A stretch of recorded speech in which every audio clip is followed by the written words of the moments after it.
अस्सलाम वालेकुम, welcome back to my channel Sadia's life. आज हम बनाएंगे फ़ालसे का शरबत। तो चलिए बनाना स्टार्ट करते हैं।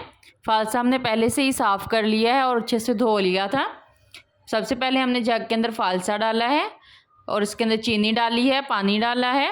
अब इसके अंदर हम आइस क्यूब्स डालेंगे और थोड़ा सा हम हस्बे ज़रूरत काला नमक डालेंगे। अब वाइट नमक भी डाल सकते हैं, मैंने काला नमक डाला है।